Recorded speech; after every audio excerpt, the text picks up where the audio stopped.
On today's episode of The Happy House, learn how to make a charming frame out of a piece of wood and a clip. It's simple. and then, We're learning how to get kids excited about writing letters. finally, We have expert Liz Heineke teaching us how to do experiments with your kids in your kitchen. So the food coloring moves out, and it moves out in perfect circles, which is kind of cool. stay tuned for The Happy House.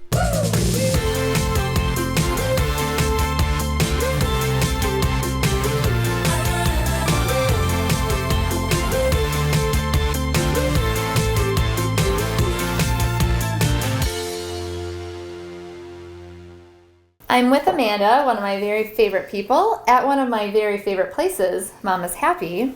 And Amanda is going to take us through a project today. What do you got for me? All right, so this is a fun one. If you just need kind of a last minute, maybe you've got girlfriends coming over, and who doesn't love to make something?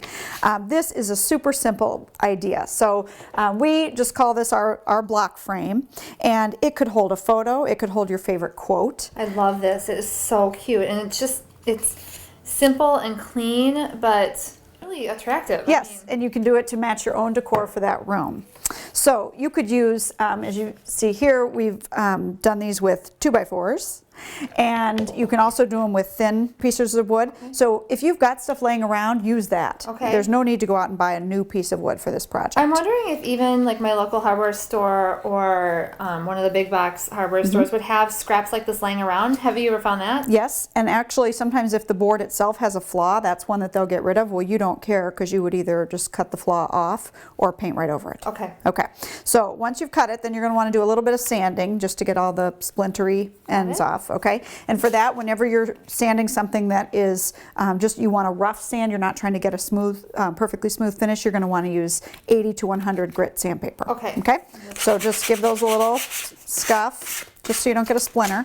Perfect. All right, and then we're just going to give it a coat of paint.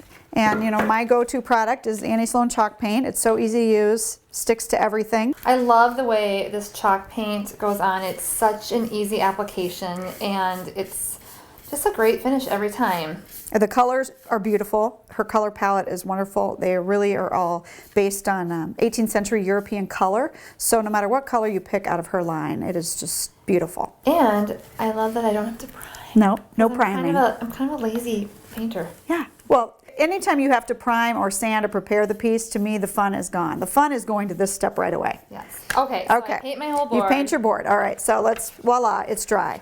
Okay, so our next step then is to decide what kind of a design you want. So you can see here we've got the chevron, we've done a checkerboard stencil, you could do polka dots. So for today's purpose, we're going to use this fun tape that you can get at Home Depot. You can get it in many different designs. It's incredible. It's incredible. So it comes on a roll like this. Okay. And you're just going to peel off the back. So I've got 2 on there for you, and we'll just have you lay on the third. So it's tape. It's sort of like we're using this as the stencil. Exactly. It's kind of like a reverse stencil. And the fact that it goes on and comes off easily means you're not trying to hold the stencil in place. Okay. Yes. Okay, then you're going to pick your contrasting paint colors. So for today, I've got just a light gray. This is the Paris gray. All right, so Look, just we don't gonna. even have to clean our brush. No, I never clean my brush in between colors. I like working with you. Yeah, this is what makes crafting fun. You take away all the annoying parts. Okay, so you're gonna get the color on there, but you don't want to have too much. Okay. And then you're just gonna make sure this is all pressed down nicely so it doesn't bleed under there. And then you're just gonna brush across there, and you don't need to get it perfect. You don't need to fill in every last nook and cranny unless that's the look that you want. Sure. Most of the time we're going for an older look that maybe has seen some wear. I like that. I try to not be perfect because if I'm perfect one time, everyone will notice everything else in my house isn't. That's right. There is no need to raise the standard on yourself. That's right. All right, and then we'll just let that dry, Okay. and then we will reveal your design. All right. Okay, so when you're doing this, then you can decide if, let's say, on that first coat, you want to paint all the sides so that it's all finished. You could paint just the top. Okay, and then when the paint dries, you can opt to seal it with the clear dark wax. It does give it a more finished look. All right. And the dark wax is going to give it some aging, just a little bit of And I need to patina. always do the wax. If I can choose the neutral or the kind of clear or the dark, but I need to always do that to seal in my... Yes, because chalk paint is unsealed. I'm going to just peel this off right now so we can kind of see what's going on, because this, I'm very excited about watching that. How cute is I that? know, it's really I'll cute. take those. So this won't take long to dry, and then we'll be able to put the wax on. Exactly. Okay. All right, so then after you've waxed it, then your next step is going to be, we'll just use this one. And these are these great little binder clips. You can buy it at any office supply store. And then what you're going to do is take your screw and feed it through that base hole. Okay. And then we'll just set it down here and let you use a power tool I know you love. Yes. Your power tools. Actually, you know what? Let me turn it a little bit. And you're going to actually feed it through the top hole. That's hole. what I was There going you to go. ask. That's how I was going to get that Yes, through. I've got a smaller drill bit on there. There you go. Perfect. Voila. And as you look at the different designs, and again, you could put a photo in here. It's a great gift with a quote that you love, or maybe that's meaningful to the person you're giving it to. I love it. So easy and so amazing. Okay, and so if let's say you say, I don't want to get my paint out today, then another option you can do is using Mod Podge or any decoupage medium. It's like a scrapbook. Scrapbook paper, I mean, you can use anything on this. You could do photographs. Another quick tip we do is we'll put the picture on there, the photograph or the paper, and then sand the edges so that you rough it up a little bit. Again, it looks a little bit older, a little more worn. Yeah, and I mean, what I love about this also is all these supplies we're using are just in small bits, so you could make so many of these and Yes. give them as gifts. Yeah. And just with supplies you probably have laying around your house. Yes, it's a great thing to do with children. Even it's an easy birthday party project, and just lay out the different papers and let them choose. I love it. I love it. Thank you so much for helping us with this project. We've had a lot of fun here today. Yes, we have. To learn more about the project we did today and the other projects Amanda and I have done together, visit our website. Coming up next on the Happy House, put together a kit that will get your kids excited about writing thank yous and letters.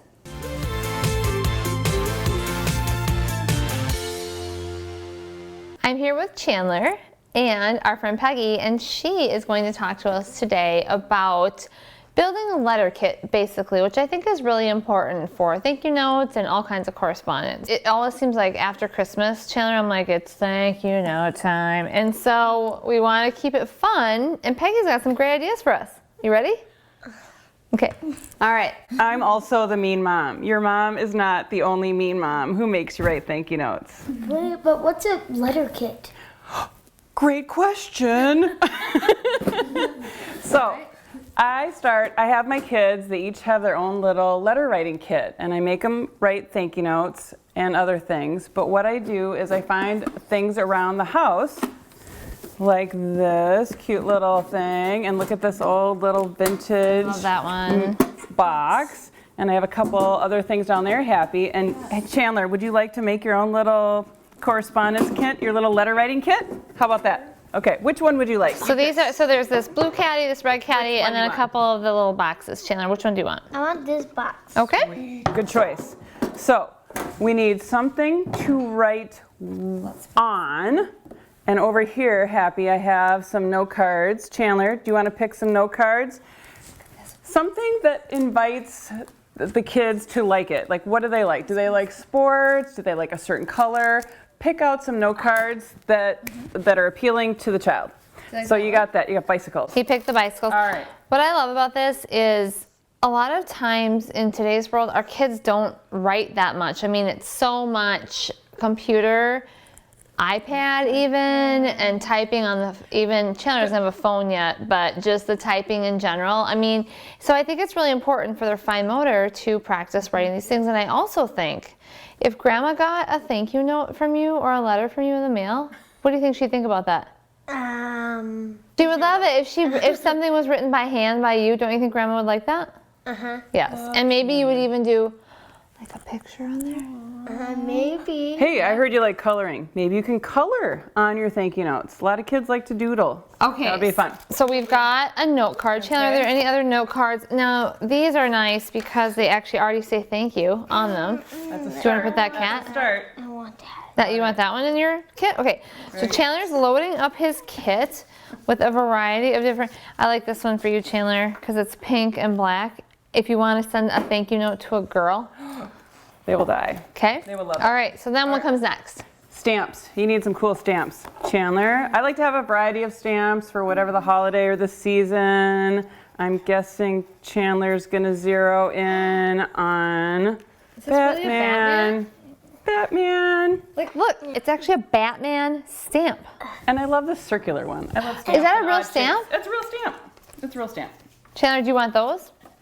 Don't peel it off yet, though, because we need. How about markers? You need to write with something. Pick a good variety with bright colors. Kids love markers. Can I write a heart with Of course. all 4 colors? Yeah, you got it. Throw it in there, man. Boom. Address book. What's more exciting? This is my address book, Wow. but something. It's actually like a real old-fashioned address book. I'm a visual person. I like things. I have a, yeah. I actually still keep an address book as well. But and then I cross out people when they move. Some people have been crossed out 4 times and rewritten in. But okay. life. So an address book. But then Chandler, what would you think of this for your address book? Look at this.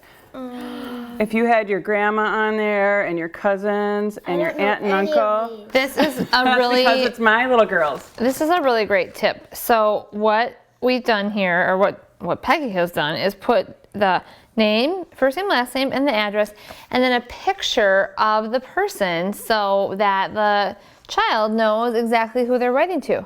Look at this. This shows everybody in the family. But that's only 3 people.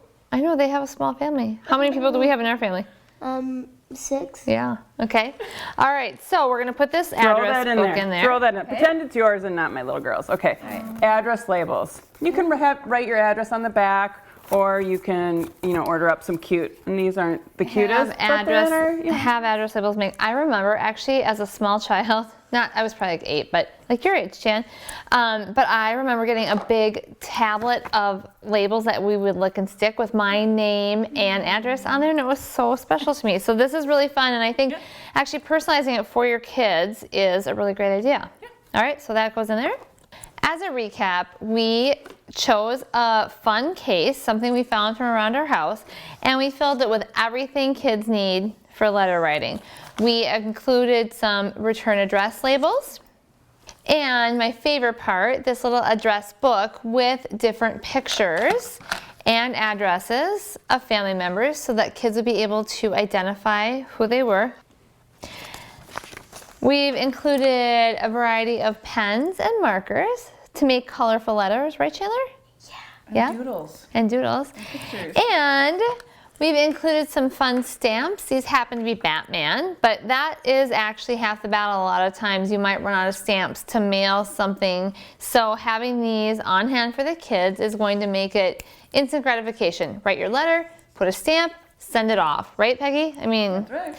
and a variety of different note cards and thank you notes that actually fit the child's personality. It's as simple as that. Building a kit for letter writing will encourage kids to write and communicate with important people in their lives. I was kind of thinking as we were talking about this, it might be a good idea to put on the chore list every week, write a letter to somebody. And actually, I think, Chandler, you would probably prefer writing a letter to somebody than unloading the dishwasher.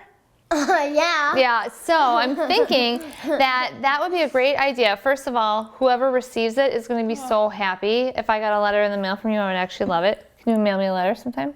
Even though we live in the same house? I'll hook you up. Okay. I'll just throw like a boomerang. Yeah. Back. And then also, it's going to help Chandler practice his writing skills, help him develop new vocabulary, and work on his spelling. Plus, Chandler's really creative, so that's going to be fun for you. Can you write letters once a week instead of unloading the dishwasher? Might be a hard job, but yeah. All right. Hey, Chandler, did you know when you write letters, sometimes people write you back? Yeah. Do you like getting things in the mail? Kind of. Because yeah. I love getting things in the mail. What if it's bills? What? I don't like getting bills in the mail. All right, so this is a simple project you can build with your kids that will encourage them to write, communicate, and just have fun, honestly. Thank you so much, Peggy. This is really a great idea and great tips. And now it's all packed up in this one little kit, which makes it very handy. We'll keep this in a special spot. To learn more, visit our website. Coming up next on the Happy House, we have expert Liz Heineke teaching us how to do experiments with your kids in your kitchen.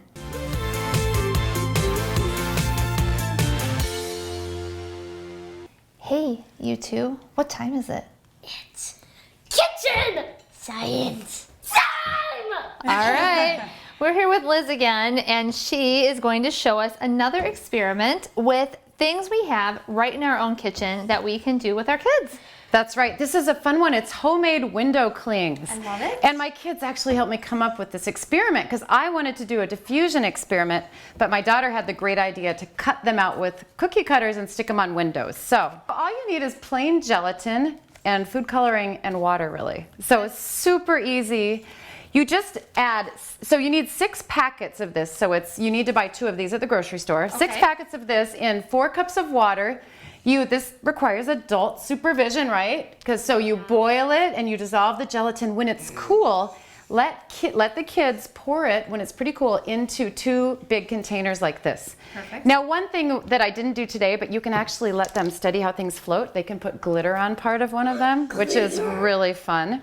But we have left ours plain, and what you guys are gonna do, and they're experts at this, we are going to take straws and poke holes in the gelatin, sort of randomly scattered around, and then we're gonna use toothpicks to pull out the plugs. And what we're doing is we are making holes to put food coloring in. Okay, to color our work surface or our piece of art. Yes. Okay. And the cool thing about this is it teaches kids about diffusion. And all diffusion is the movement of molecules. Can you guys say molecules? Molecules. From areas of high concentration to areas of lower concentration. So when we put food coloring, okay, now let's pull some of these plugs out. We've got lots of plugs. We've already pre-pulled some out. We are going to drop some food coloring into these holes that we've made. So you guys go ahead and start putting food coloring in some of these holes. Just drip it right down in there. Kids love food coloring.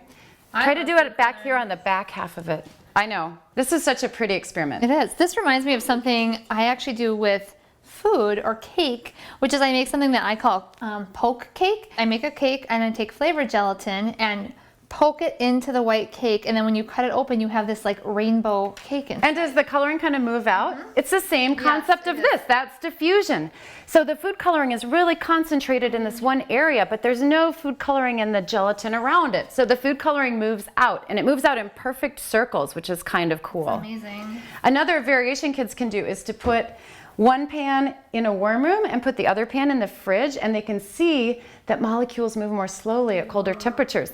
And they can measure the circles. This is a pretty one. They can draw it in their science notebooks. I love it. All right, guys, so you can see we've put food coloring in a bunch of these holes, and we're gonna let this sit overnight. Okay. This has been sitting since this morning, and can you guys see? All right, Let's put the lid on that, and then we're gonna move this back so that everyone can see. See how pretty this looks? amazing. Did all the colors make the same size circles? What do you think? Look at the, no, which one seemed to move the fastest? Which made the biggest circles? This one, that one. Yeah, look at the red. The red didn't make very big circles, did Why? it? Do you have a What do you have think a reason that for is? that? I would guess that they're bigger molecules, so it takes them longer. Okay. Gelatin is called a colloid. Can you guys say colloid? Colloid. And colloids are gel-like solutions. What? My brother told me about that a while ago, and ketchup is a colloid, mustard is a colloid, and so is ice cream. Very cool. You are smart. What about paint? Do you think paint is? It depends. If it's watercolor Yeah. paint, no, but if it's the whatever you call Wall it, paint? the tempera paint or whatever, it is a colloid. Interesting. And this is actually similar to what microbiologists use to grow bacteria in labs. So what we're going to do now is choose a cookie cutter that you like. We are going to cut out our window sticky now that this has diffused out a little bit. And if you don't want your kids' hands to get dirty, you could probably rinse this with water before you let them cut the shapes out, but you know, Oh, no. I don't worry about that so much. Stuck to my hair. Oh, that's okay. Okay, so let's take these, just stick them down in, push them down really hard, wiggle them around, and then we can use the spatula to take them out. I just want this. And then when you take them out, the cool thing is you can stick them on windows or refrigerators. Do you guys want to stick yours on here? Yeah. Okay, the cool thing is you can move this now to an evaporation experiment. What do you guys think will happen if you let these sit on the window for like 2 days?